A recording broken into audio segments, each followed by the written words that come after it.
What's up, everybody? Justin here to do a new year in matches. 1992 year in matches part 1. This is when it started getting really good in 1992 in wrestling. I mean, a lot of good matches. A lot of really good matches started going down in 1992. 91, not that many. Probably less than 10 matches were really good. But 92, I mean, business for both WCW WWF, business was not that great. I mean, yeah, a lot of arenas were filled for the pay-per-views, but in around 92, my opinion, wrestling was in a down period. There's like waves in wrestling. Waves of when wrestling goes way up in business. The business goes way up, and then it can go way down. So there's waves of up and down in professional wrestling industry. In 92, had great talent, Hall of Fame talent, great talent in both companies, WWF and WCW, but the business was kind of down. I mean, I would say from 92 is a great year. I loved 1992 in wrestling, but it was kind of a down period. I mean, wrestling did not get much love at all from the mainstream media, hardly ever. And I would say from 92 to probably 96 is when business really started to go up. In both companies, WWF, WCW, both started making a lot of money. And it did not hurt that they were in a war on Monday night, going head-to-head. So these are some of my favorite matches from 1992 in WCW and WWF, because that's the only companies I got to see as a kid in 92. That's the only companies I got to watch. And I will say this before I start with the year in matches 1992 part 1. My opinion, WCW in 92 was a lot better. Had a lot better, more edgy storylines, better matches, just more hard-hitting action. A lot better wrestling. I don't know why, but 92 WCW was better in-ring action than WWF. And WWF had a lot of great talent, but WCW is better in the ring. They put on better matches, my opinion. So, I'll start off first with WWF. Some of the best matches that happened in 1992. This is part 1 of year in matches 92. Let's start with January, because that's the first month of the year. January, the Royal Rumble 1992 match. Ric Flair wins. It was epic. It was fantastic. It was great. It was just fantastic. I will never get tired of watching the 92 Royal Rumble match. Bobby Heenan and commentary, it's epic. So the 92 Rumble match, definitely worth watching anytime you want to watch it. Especially if you have the WWE Network, you can watch it anytime you want. Now I'm going to go to WrestleMania. WrestleMania 8. There were two really good matches, I thought, that deserved to be on this year in matches 92. Ric Flair defending the WWF Championship against Macho Man Randy Savage. It was a fantastic match. It had emotion in it. and it was great. Elizabeth comes out, tries to help Randy. Ric Flair ends up kissing Elizabeth in the ring. She starts slapping him, hitting him. Then Randy Savage attacks Ric Flair after the match. Randy Savage becomes the new WWF champion for the second time. And then he cut an epic promo. After the match, he cut an epic promo. Ripped his shirt. And gave the belt to Elizabeth. And said, "Here, this belt's yours. Now you can go." And then he started just Macho Man after the match. WrestleMania 8, he cut an epic promo. Check it out on WWE Network. Also from WrestleMania 8, Rowdy Piper defended the Intercontinental title against Bret the Hitman Hart. Bret Hart bled a lot. I don't know if that was an accident or on purpose, because at the time you weren't allowed to bleed in WWF or really in WCW. I know Vince was really pissed that Ric Flair cut himself at WrestleMania 8 and that Ric Flair bled. Vince McMahon was really pissed that he bled. I don't know why, but he was. Was he also pissed at Bret Hart because he obviously cut himself too? Maybe he got busted open the hard way, but I doubt it, because Bret Hart's his whole face was covered in blood. WrestleMania 8, Ric Flair, Macho Man, Rowdy Piper, Bret Hart. Two really good matches in '92 in the WWF. Now I'm going to go to the summer. It's either June or July. '92 might have been an episode of Primetime Wrestling, or it was taped for a Coliseum home video release. First ever WWF ladder match. First ever in history. For the Intercontinental title, Bret Hart defended the Intercontinental title against HBK Shawn Michaels in the first ever WWF ladder match. And it was really good for being the first ever ladder match. It was a really good match. You had Sensational Sherry was at ringside with Shawn Michaels. And that was released on, I believe, like at least two Coliseum home videos that ladder match was released on.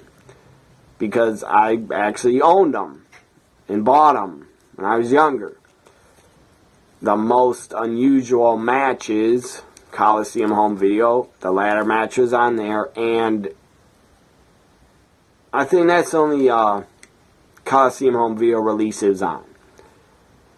And then later, WWE released a ladder match DVD and they put it on there. Or the Bret versus Shawn DVD. Maybe their ladder match was on there. So Bret Hart wins and retains the Intercontinental title, first ever ladder match in the summer of '92. Now, on another Coliseum home video release called Grudges, Gripes, and Grunts.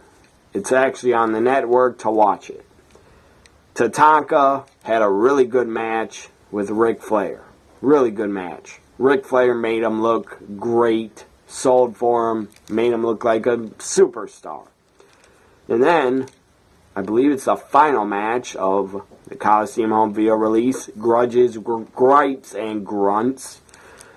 That's a pretty damn funny name for a home video release. Grudges, Gripes, and Grunts. Why don't you try to say that 10 times? Ric Flair, Shawn Michaels team up to take on the Macho Man Randy Savage and Bret the Hitman Hart. Pretty long tag match.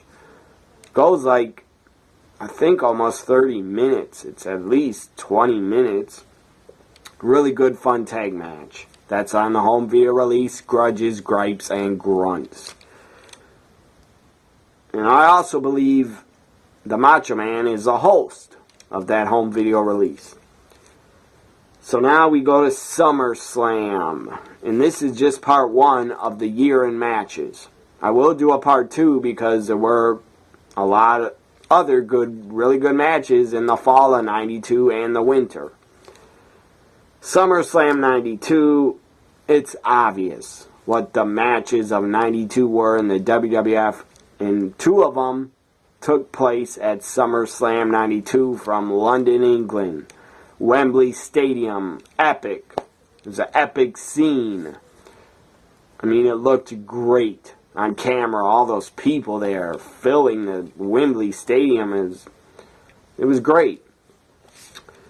I mean, I was talking in the beginning of this video that WWF, WCW weren't selling out every arena, but Wembley Stadium, SummerSlam 92, they really drew a huge crowd. I don't have the attendance figure in front of me, but I believe it's like 80,000 plus at least. And I believe they all paid. I believe so. Because London, England, they loved the WWF in the early 90s. And they still do. They still love the WWE. And London, England is a hotbed for wrestling. And if you put on a great wrestling show, the fans will show up. And sell out wherever the show is. Very passionate, hardcore, great fans in London, England. If any fans from London or the UK are watching this, I really appreciate it. You are great, passionate, hardcore fans. So the Macho Man Randy Savage defended the WWF Championship against the Ultimate Warrior, SummerSlam 92. I'm not a fan of the Warrior. Never have been a fan of his ever. Not even when I was a young kid, I'd never liked the guy. I always liked Hogan more. And others more. But Macho Man, Ultimate Warrior, had a very good match at SummerSlam 92. Because Macho Man basically carried the Warrior like he did at WrestleMania 7. And Macho Man was a perfectionist. The guy probably planned out the entire match at SummerSlam 92 to make it really great. Anyways, Ric Flair, Mr. Perfect, interfered. I believe it was a disqualification finish. So Macho Man retained. And then a month later, in September 92, Macho Man actually lost the title to Ric Flair on a primetime wrestling. And that match will probably be on part 2 of Year in Matches, 92. So the other match, of course, it was the main event. SummerSlam 92 for the Intercontinental title. Bret Hart defended against his brother-in-law, Davey Boy Smith. They had a very good match. Could be on anybody's match of the year for 92. It was damn good. We all know, spoiler alert, it was 25 years ago, so spoiler alert, British Bulldog won and became the Intercontinental Champion, everybody. Check out those two matches. SummerSlam 92, Warrior, Macho Man, Bret Hart, British Bulldog. Really good matches in 92 in the WWF. Another match from the WWF before I talk about some of the best matches from WCW 92. British Bulldog, Shawn Michaels. I believe it's a September or October edition of Saturday night's main event. British Bulldog defended the Intercontinental title. HBK wins, becomes a new Intercontinental Champion for the first time ever. I believe Shawn Michaels would go on to become a 3-time Intercontinental Champion. At least 3 times. Defeated British Bulldog, defeated Razor Ramon, defeated Jeff Jarrett. So I know Shawn Michaels at least was Intercontinental Champion 3 times. So British Bulldog, Shawn Michaels, Saturday night's main event, 92. They had a really good match. Especially for just a primetime nationwide television match. It wasn't on pay-per-view and it was still really good. Because they only had TV time. So now to WCW, where in 92 they were on fire. in the ring. The in-ring product was on fire, in my opinion. It was really good. And they put on some damn good matches and had great talent. First, I'm going to start with January 92 in WCW, New Japan Pro Wrestling. WCW put on a super show. They did it also in 1991. It was the Wrestle Kingdom shows. But it was called WCW actually released it on a home video. It's called WCW Japan Super Show 2. And I actually own it on DVD. It's a pretty damn good show. So on that show, New Japan Pro Wrestling, WCW Super Show 2, in January 92, the main event was Sting and the Great Muta teaming up. And all four of these guys were in their prime.